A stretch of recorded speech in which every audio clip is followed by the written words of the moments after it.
They touched down in Sydney about 25 minutes ago in an Australian Air Force plane, and they emerged less than 5 minutes ago. Those are the pictures that you're seeing now of them first arriving on the tarmac. They'll be in Australia until Wednesday, the 23rd of October.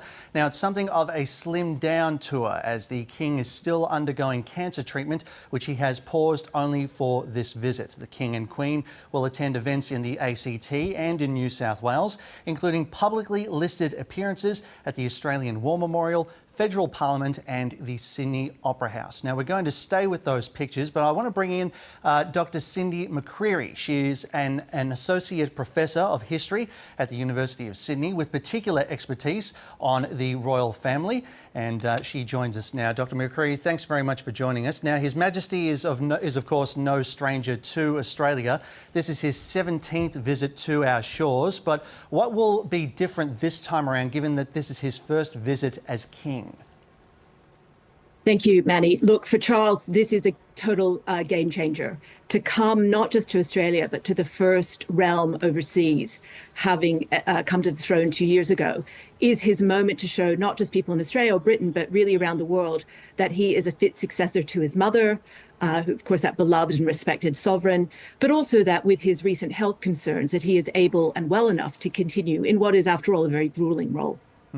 Now, the King and Queen's entire agenda hasn't been made public, but we know that it is a scaled-down visit, as we say, given King Charles is currently undergoing treatment for cancer. How would you describe his physical condition since his diagnosis? Look, I think that the news has been positive, and I think earlier in the year it looked like this visit to Australia might have to be cancelled or at least postponed, but we know that the King was determined to go ahead. I think that says something not only about his state of health, but also, I think, Manny, his absolute commitment to this role. As I've said, he is absolutely determined to show the world that he is fit and well and able and wants to be king. The other issue, of course, is the cancer treatment of his daughter-in-law, Princess Catherine. And I suspect that his decision to proceed with this visit is also partly about relieving the burden on his son, William, and his wife, Catherine. Now, as part of this visit to this side of the world, he will also attend the Commonwealth Heads of Government meeting in Samoa. How significant is that, given that the King's climate change advocacy is quite public? This is the first time a Pacific Island state will ever host CHOGM. How significant is it that the King will be in attendance as well? Look, this is absolutely crucial. This is important for Charles. He is absolutely passionate about the environment. We know that the theme of this year's CHOGM is about climate resilience, and with particular focus on the ocean, obviously very important given the Pacific location. Charles has a long-standing connection with the Pacific, as did his parents. It's very important that he attends. The other thing that's important to remember, Manny, is that this is an important CHOGM.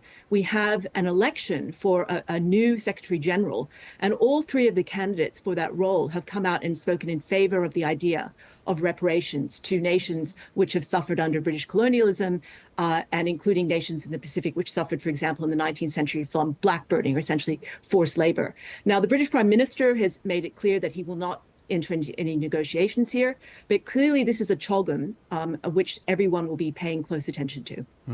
Now, we can see that Charles and Camilla are receiving quite a warm welcome there on the tarmac, but the King hasn't always received the warmest welcome from Pacific or Indigenous leaders. You mentioned before both have been demanding everything from apologies to reparations from the King due to the ravages of colonialism. Can we expect some friction during this visit? Look, there may well be friction. I would say, however, that I think this royal visit and the visit to CHOGM have been very carefully planned, and that the palace has learned the lessons from the disastrous Caribbean tour a few years ago of William and Catherine. I think that Charles is much better prepared for what he may find. I also think this is a tour where we'll see the King absolutely speaking less and listening more. That's very important, that he shows the world that he's there to listen to Indigenous people in Australia, but also to listen to Pacific leaders at CHOGM. And now, Dr. McCreery, all 6 state premiers have declined invitations to meet the King at a welcome reception to be held in Canberra. Is there a growing feeling in Australia that the monarchy is becoming less relevant over time? Look, that's a complex issue, and I think we shouldn't put too much stock just based on one set of circumstances where premiers are not meeting the King. I think that opinion is divided in Australia, not just between people who support the monarchy and those who want Australia to become a republic, but I think a larger, perhaps even the largest group of Australians who are not clearly of one mind or another. And I think that's the ambiguity surrounding this royal tour. It's not really clear what Australians today really think about our constitutional position, what we really think about having the British monarch as our head of state. We know that there won't be a referendum on this issue, at least in this government, until another Labor government were to be re-elected. And I think it's unclear what Australians really think. Will this visit make people make up their minds one way or another? I think that depends a bit on how Charles and Camilla come across. And I think that point is very aware, that Charles is very aware of that.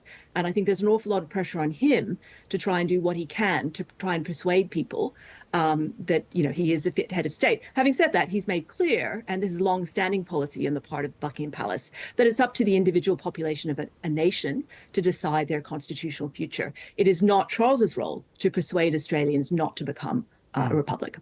Now, as we see those cars driving off with Charles and Camilla there, just ending those pictures, as you mentioned before, every royal visit to Australia usually sparks another Republican debate. There's suggestions that this could be the last visit to Australia by a British male head of state. How do you see it? Look, I think that one wishes the king all the best for his health battle, and I think we need to be sensitive that this is someone who's 75 and managing cancer, you know, a really terrible disease. So we don't know what the future holds. But I think really that this is an issue of such significance that it's something that I think the government is aware needs time to be discussed and thought about. I also think Australians need time to think about it. We are living in an incredibly complicated and tense period where Australians are understandably concerned about events around the world. I don't think that people have the bandwidth right now to really give this idea about our constitutional future the attention which, whatever your view on the matter is, it really deserves. Dr. Cindy McCreery from the University of Sydney joining us there and talking us through those pictures as well, which came in a short time ago. Thank you very much for joining us this evening.